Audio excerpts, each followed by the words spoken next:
Shalom, selamat pagi Bapak Ibu dan saudara-saudaraku yang dikasih oleh Tuhan. Senang sekali pagi ini saya bisa kembali menjumpai Bapak Ibu di dalam tayangan video singkat ini. Sebelum kita membaca dan merenungkan kebenaran firman Tuhan, terlebih dahulu kita akan tunduk kepala, kita berdoa. Mari kita berdoa. Bapa yang baik dan yang mengasihi kami sungguh bersyukur ya Tuhan, oleh karena Engkau telah memberkati kami, memelihara kami, menjaga dan melindungi kami.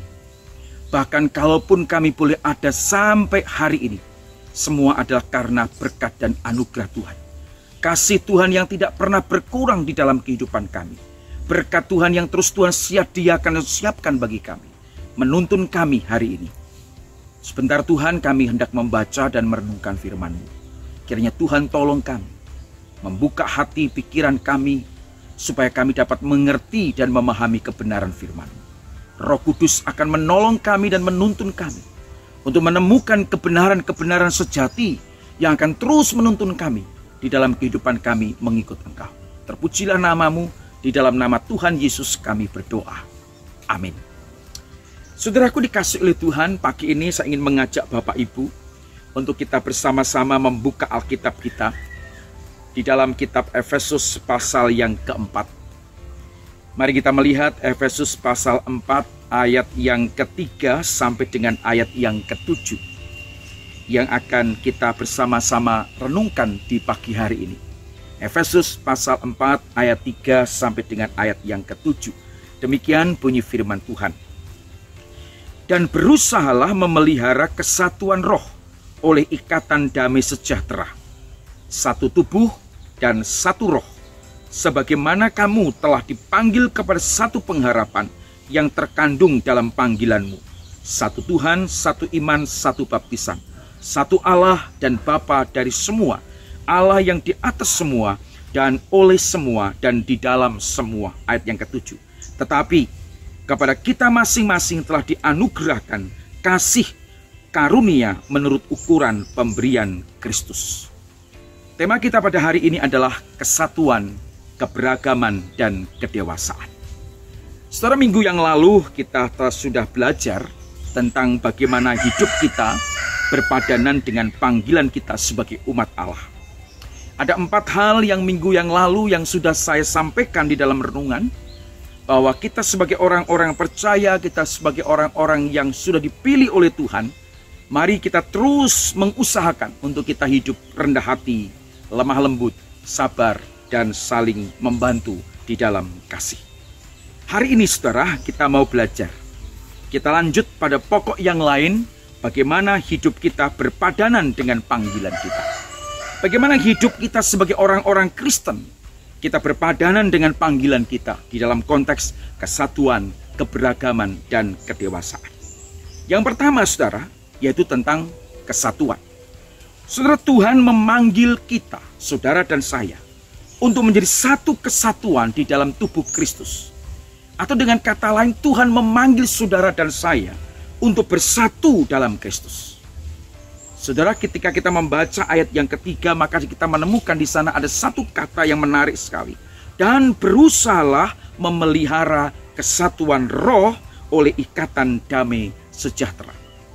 Saudara, kata berusaha mengindikasikan saudara bahwa kesatuan itu tidak terjadi dengan mudah.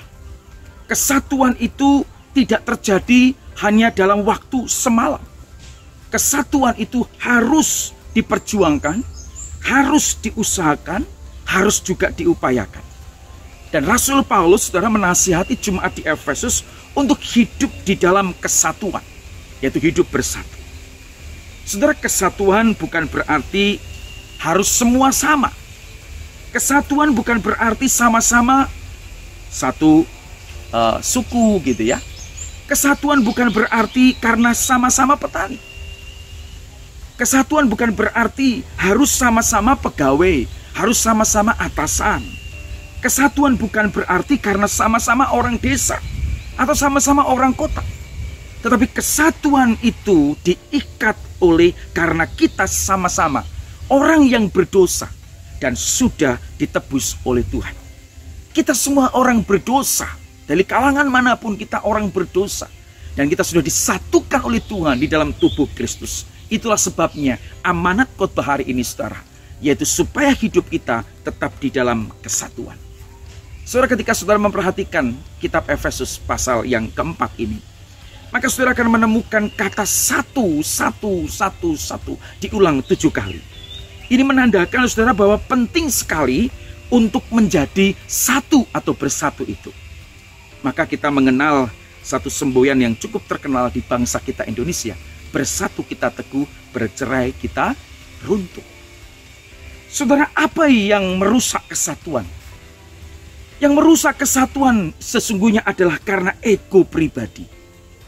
Banyak komunitas, banyak gereja, keluarga, atau masyarakat tidak lagi mampu untuk menjaga kesatuan. Oleh karena apa? Ego pribadi masing-masing yang lebih dominan. Tetapi hari ini Tuhan mengendaki kita bersatu. Saudaraku yang dikasihi oleh Tuhan, yang kedua yang saya ingin sampaikan kepada saudara, bersatu bukan berarti semuanya harus sama, tetapi ada keberagaman. Sekali lagi saudara, kesatuan bukan berarti semua harus sama, tetapi kesatuan itu terbentuk dari sebuah keberagaman. Saudara, saya senang sekali dengan sebuah ilustrasi tentang 5 jari. Saudara, kita semua punya saudara, di tangan kita kanan ada 5 jari, kiri 5 jari, di kaki kanan juga ada, di kaki kiri juga ada 5 jari. Saudara, di antara satu tangan ada 5 jari ini saja sudah berbeda-beda, tetapi semua namanya jari. Ada jari manis, ada jari kelingking, ada jari tengah, jari telunjuk, dan jari jempol. Saudara, kelima jari ini ukurannya berbeda-beda. Kelima jari ini tingginya juga berbeda-beda. 5 jari ini juga fungsinya berbeda-beda. Tetapi saudara, Tuhan ciptakan ini semua untuk menjadi satu kesatuan yang kemudian membantu kita untuk melakukan pekerjaan dan aktivitas kita. Saudara, seperti ilustrasi 5 jari ini yang tetap bersatu untuk mengerjakan banyak hal. Demikian pula Tuhan menghendaki kita di dalam perbedaan ini tetap menjadi satu. Saudara, ketika kita bersatu, kita akan bisa melakukan banyak hal. Coba bayangin saudara, kalau kita di tangan kanan kita ini saudara hanya ada jari jempol. Apa yang akan terjadi? Kita akan jempol terus saudara. Kalau di tangan kanan kita hanya ada jari telunjuk, atau jari kelingking, atau jari manis, atau jari tengah saja, tidak ada jari-jari yang lain, saudara, maka tidaklah lengkap di dalam kehidupan kita. Jadi saudara, kesatuan itu terbentuk dari sebuah keberagaman. Dan ketika keberagaman itu mampu untuk bersatu, maka kita akan mampu untuk melakukan pekerjaan-pekerjaan besar yang tidak mungkin kita bisa lakukan sendiri. Saudara, perhatikan di dalam ayat yang ke-7. Tetapi kepada kita masing-masing telah dianugerahkan kasih karunia menurut ukuran pemberian Kristus. Artinya saudara, Tuhan memberikan anugerah. Tuhan memberikan kasih karunia kepada kita masing-masing berbeda menurut ukuran pemberian Kristus. Sorry, dalam kehidupan kita bersama, berjemaat maupun bermasyarakat, saudara, secara tidak sadar sebetulnya Tuhan sudah memberikan karunia yang berbeda-beda kepada kita. Bukan hanya karunia di dalam gereja, di dalam pelayanan, tetapi dalam kehidupan berjemaat, dalam kehidupan keluarga, dalam kehidupan bermasyarakat pun saudara, Tuhan sudah sesungguhnya memberikan karunia, sudah memberikan kemampuan bakat yang berbeda-beda. Ada yang menjadi petani, pegawai, kemudian ada yang tukang batu, tukang kayu, ahli di dalam bidang tertentu, ada yang jadi pemimpin, ada yang jadi pemusik, ada yang jadi pemuji, dan lain sebagainya. Hal yang perlu kita ingat saudara, bahwa semua yang kita bisa, semua yang kita mampu, semua itu adalah kasih karunia Tuhan. Semua adalah anugerah Tuhan. Semua bersumber dan berasal dari Tuhan. Dan pada akhirnya, sesungguhnya dan seharusnya semua itu untuk Tuhan dan kemuliaan bagi Tuhan. Rasul Paulus ingatkan kepada jemaat di Efesus, kalau Tuhan memberi mereka beberapa karunia-karunia tertentu. Ada yang menjadi rasul, nabi, pemberita Injil, gembala, dan pengajar.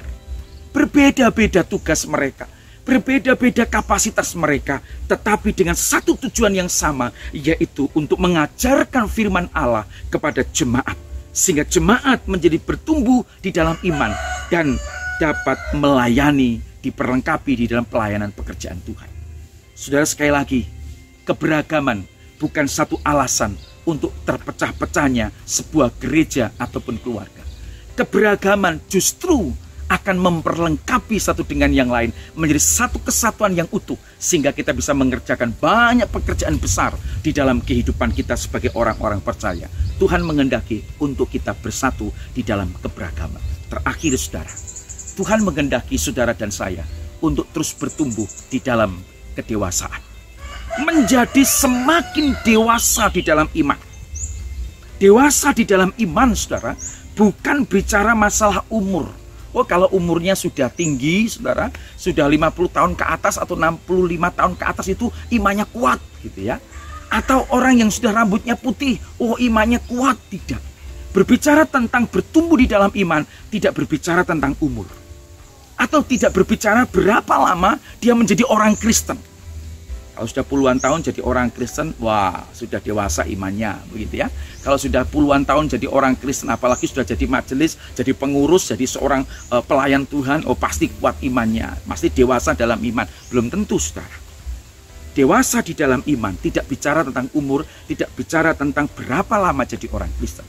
Berbicara tentang dewasa dalam iman adalah berbicara tentang kemauan kita untuk diajar dan belajar akan firman Tuhan. Semakin kita mau diajar dan belajar firman Tuhan, maka semakin kuatlah iman kita. Dengan kata lain, kedewasaan dalam iman akan terjadi, terwujud apabila kita mau dengan rendah hati untuk belajar dan diajar firman Tuhan.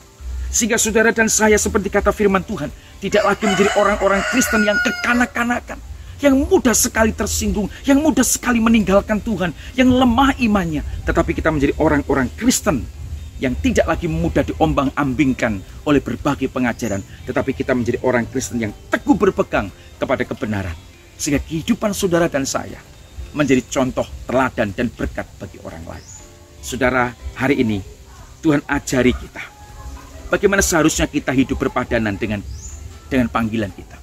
Kita harus bisa menunjukkan bahwa kesatuan itu adalah hal yang utama. Keberagaman, justru beragam itulah, maka saudara dan saya harus menjadi satu. Sehingga kita bisa bertumbuh dan makin dewasa di dalam iman kita. Tuhan Yesus memberkati. Mari kita berdoa. Bapa kami yang di surga, kami bersyukur ya Tuhan, untuk kesempatan pagi ini kami bisa belajar firman. Kami bersyukur Tuhan mengingatkan kepada kami bahwa Engkau memanggil kami untuk kami menjadi satu di dalam keberagaman yang ada pada diri kami, di dalam komunitas kami. Kami berbeda satu dengan yang lain. Tuhan tetap memanggil kami untuk menjadi satu, sehingga ya Tuhan, kami juga boleh terlihat dengan dari orang-orang yang ada di sekitar kami. Kami menjadi orang-orang Kristen yang dewasa di dalam iman rohani kami. Kami bertumbuh ke arah Kristus, semakin jadi serupa dengan Engkau. Terima kasih, berkati setiap jemaat, setiap rekan-rekan kami yang hari ini mendengar firman-Mu, yang hari ini melihat tayangan video singkat ini. Tuhan memberkati semua usaha pekerjaan mereka. Tuhan memberkati apa yang mereka lakukan hari ini, dan berkat Tuhan terus melimpah atas hidup mereka. Terima kasih Tuhan. Ini doa kami, di dalam nama Tuhan Yesus kami bersyukur, kami berdoa. Amin. Tuhan Yesus memberkati kita. Haleluya. Amin.